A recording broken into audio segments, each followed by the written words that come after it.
reka tubabwire ko indege ya Sokoyi yo mu bwoko bwa Sokoyi ni zino avion de chasse y'igisirikari cya FARDC yabashije kuraswa hariya hejuru mu misozi ya hariya za Minembwe. Ni ukuvuga ngo yari iturutse Kalemi iraza nka bya bikorwa byabo yo n'ubundi ijya bakunda gukora, baraza bashaka kugira ngo baze kugaba ibitero ku ntare za Sarambwe. Intare za Sarambwe rero n'amadubu baravuga bati ibi bintu tumaze kubirambirwa, ni igihe kirekire mwica abaturage, ati ibingibi ntabwo twabivamo. Indege barayikubita barayishwanyaguza, ubu ngubu yamaze kuba ubushwangi.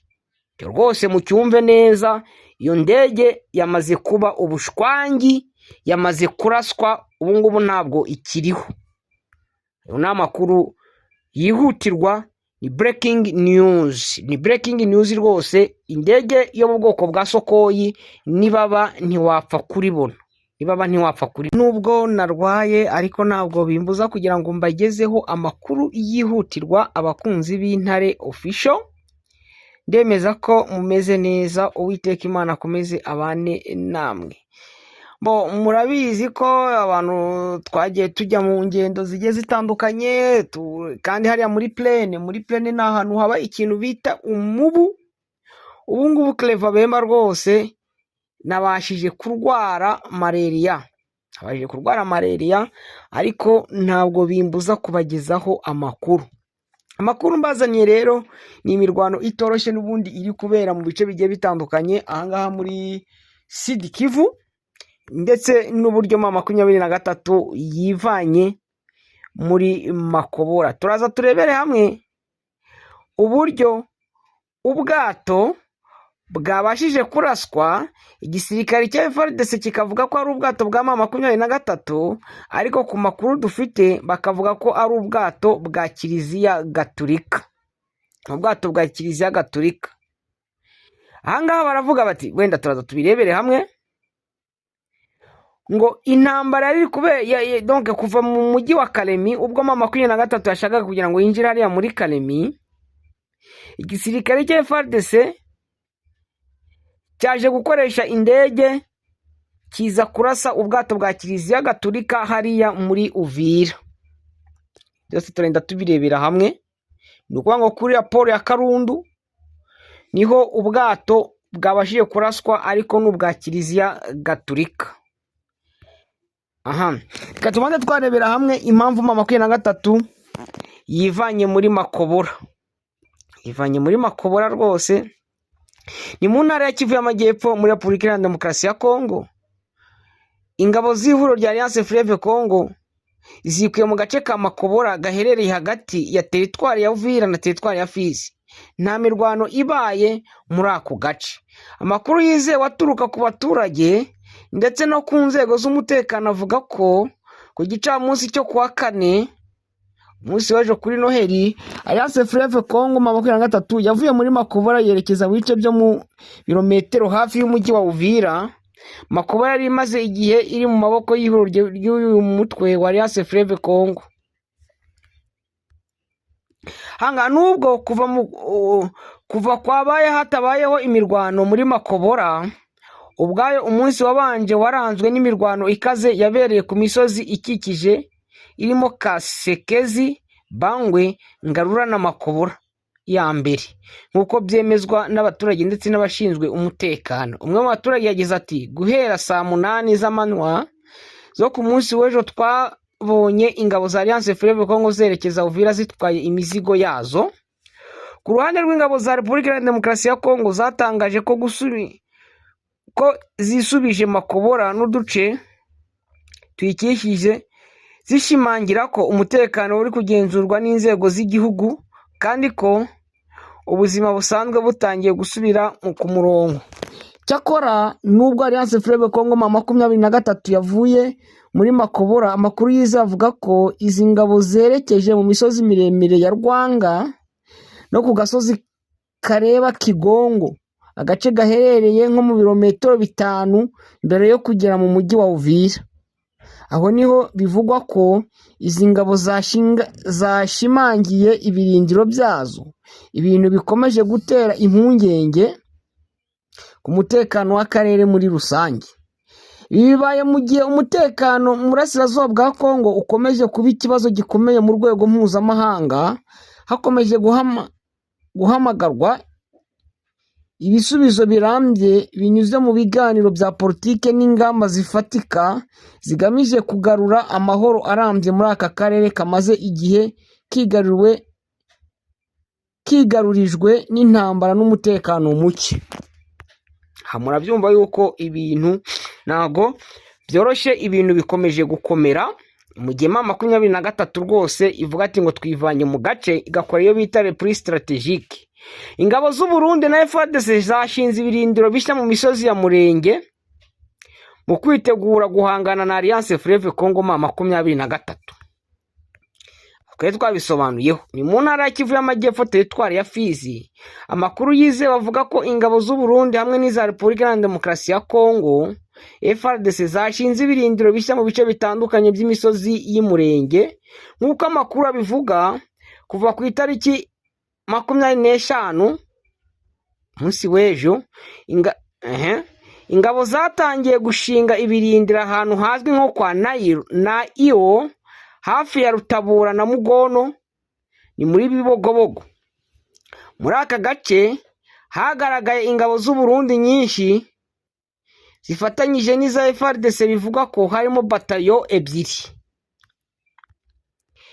Byongeye ibindi birindiro byashyizweho, ibi birimo Musinga, Kabembwe hafi ndetse n'ishyamba rya Ndobo risanzwe rizwi cyane mu misozi y'Umurenge. Aba basirikare bashinze ibyo birindiro baturutse mu bice bitandukanye bya teritwari ya Fizi, cyane cyane Ibaraka. Amakuru ahamya ko intego y'ishyirwa ry'ibi birindiro ari ukwirinda ko ihuriro rya barwanyi ba Alliance Fleuve Congo M23 ryafata umujyi wa Baraka ndetse n'akarere ka Bibogobogo gafite abaturage benshi b'Abanyamurenge. Iki gikorwa kigaragaza ubushake bwa FARDC n'ingabo z'u Burundi bwo gukomeza guhangana n'ingabo za Alliance Fleuve Congo M23. Bikumva ko intambara rwose ahangaha imeze nabi, intambara imeze nabi. Cyo nababwira cyo kimwe nuko intambara imeze nabi. Katurebere hamwe noneho ifatwa rya generali. Ibingibi namaze kubitegura ko nzakora ikiganiro cyabyo. Aba bajenerali bavuga ururimi rw'Ikinyarwanda bakomeje kwibasirwa na Kinshasa. Ibi bikaba bikomeje guteza ikibazo gikomeye. Ubutegetsi bwa Repubulika Iharanira Demokarasi ya Kongo bwafunze General Major Padiri Muhizi Jonas, wari komanda w'akarere ka 11 ka gisirikare ka FARDC kuwa kabiri tariki 22 z'ukwezi kwa 12 2025 i Kinshasa, nk'uko byemezwa n'amakuru yizewe aturuka mu nzego z'umutekano. Amakuru avuga ko uyu musirikare mukuru yahamagajwe n'ubuyobozi bukuru bw'igisirikari ariko ntiyongera kugaruka ku kazi, bituma hakwirakwira impuha ko ifatwa rye. Nyuma y'igihe gito byaje kwemezwa ko yafashwe agafungwa, mu gihe impamvu nyirizina z'ifatwa rye zitaratangazwa ku mugaragaro n'inzego zibishinzwe. Abamwegereye bavuga ko urwikekwe rukomeje rwamaze gufata indi ntera mu buyobozi bukuru bwa FARDC, aho amakuru menshi agaragaza ko hari iperereza rigari riri gukorwa ku basirikare bakuru, by'umwihariko mu rwego rwo gusuzuma imyitwarire yabo mu bihe by'intambara iki gihugu kirimo. Ifatwa rya General Major Padiri Muhizi uvuka mu bwoko bw'Abanyamurenge rije rikurikira urukurikira rw'ifatwa ryitabwa n'itabwa muri yombi ry'abandi basirikari bakuru, bamwe muri bo bakomoka muri uwo muryango. Nubwo hari amakuru atandukanye avuga ko hashobora gukurikiraho ifatwa ry'abandi bajenerali b'abanyamulenge. Ubuyobozi bwa gisirikari ntiburagira icyo bwemeza cyangwa ngo buhakane ku mugaragaro kuri aya makuru.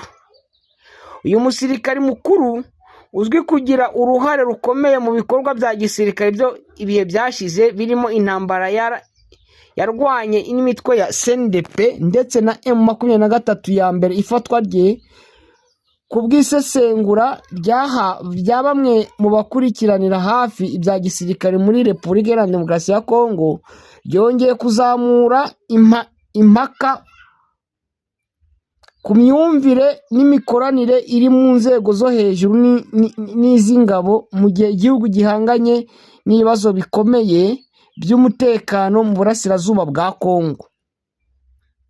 Mu minsi ishize leta ya Kinshasa yafunze abandi basirikare bakuru harimo General Eric Ruhorimbere umunyamulenge n'abandi banyamulenge harimo kandi na Lieutenant General Yves Firemo Ilunga wahoze ari komanda w'akarere ka 33 ka gisirikari watangiye kuburanishwa tariki 20 akurikiranyweho ibyaha birimo ubugambanyi no gushaka guhirika ubutegetsi ashinjwa kuba yaravuganaga n'abasirikari bakuru b'u Rwanda, ibirego we ubwe atigeze yemeza ku mugaragaro.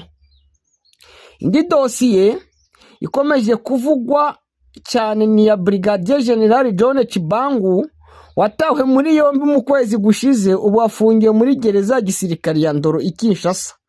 Uyu wahoze ari inyeshyamba ku butegetsi bwa Joseph Kabila nyuma akinjizwa mu gisirikare akazamurwa mu ntera n'ubuyobozi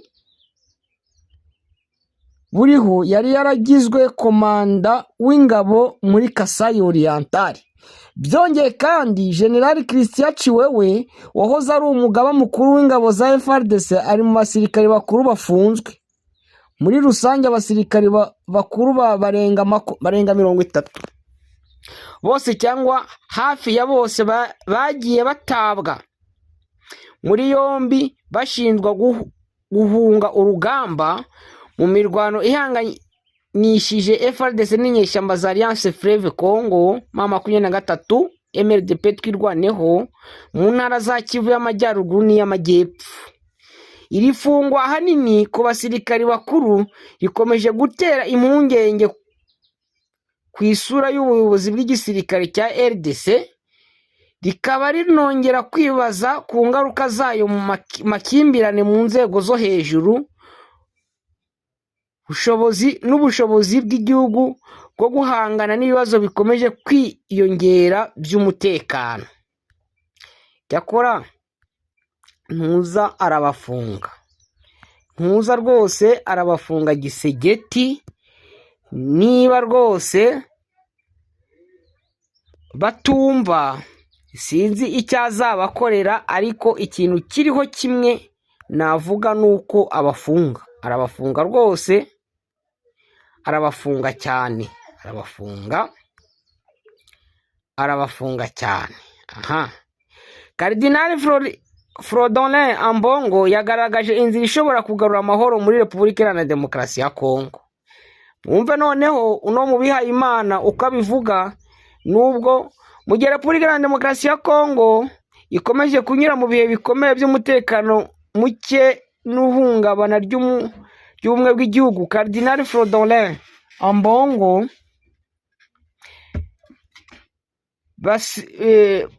Besungu Frodolin Ambongo Besungu Arkiyepiskopi wa Kinshasa akaba n'umuyobozi mukuru w'itorero Gatolika muri Kongo yasabye ishyirwa ry'amahoro arambye ashingiye ku kiganiro nyacyo, ubwiyunge n'ihinduka rishingiye ku mutima, aho gukomeza kwiringira gusa n'inzira za diplomasi zagaragaje intege nke zayo. Uyu muyobozi w'ikirenga mu itorero Kiliziya Gatolika yabigarutseho mu ivugwabutumwa yatanze ku munsi wa Noheli kuwa gatandatu tariki 24 mu misa yabereye muri katedrali ya Notre Dame du Congo i Kinshasa mu kwizihiza ivuka rya Yezu Kristo. ashimangiye ko amahoro igihugu gikeneye atazashoboka hatabayeho guhinduka mu mitima nyakuri, ubwiyunge bwimbitse n'ubwitange bwo kwinjira mu biganiro bifitiye ireme kandi byubaka. Karidinali Ambongo yagaragaje impungenge zikomeye ku bibazo by'umutekano mu burasirazuba bwa Kongo, kwibasira cyane abaturage, aho imitwe yitwaje intwaro yaba iy'imbere mu gihugu n'iyaturutse hanze ikomeje guteza umutekano muke, by'umwihariko inyeshyamba za Wazalendo FDLR irwanya leta y'u Rwanda. Yanagarutse kandi ku burengerazuba bw'igihugu, aho ibikorwa by'urugomo by'umutwe wa Mabondo bikomeje gushyira ubuzima bw'abaturage mu kaga. Yagize ati Noheli itwibutsa ko amahoro nyayo kandi arambye ari impano ituruka ku Mana, atari umusaruro w'imibare n'igenamigambi bya muntu. Kugira ngo aduhe aya mahoro, umwana w'Imana yahisemo kuvukira mu kiraro cy'inka, ahitamo kwicisha bugufi aho kwigaragaza mu mbaraga, ineza aho gukoresha urugomo no kwitanga. Ibi yabigarutseho n'ubundi yerekana ko imbaraga zakagombye gukoreshwa ari imbaraga zo kwicisha bugufi, atari imbaraga zo kwigira akari akajyahe, atari imbaraga zo gushaka kubuza abandi umutekano. Akunze Ibintare Official rero ndabakunda cyane kandi mbahoza ku mutima, ngo reka dukomeze dukurikirane, muze kumenya uburyo uko ibintu byitwaye hariya muri teritware ya Uvira ndetse na Fizi, aho imirwano n'ubundi ikomeje gukara, ikaba inakomeje gukomera. Imana ibahe umugisha, mugire impagarike n'ubugingo, kandi nizere ntashidikanya yuko murakomeza gusengera Clever Bemba, ino ndwara igasimbuka, ino malaria ikagenda rwose.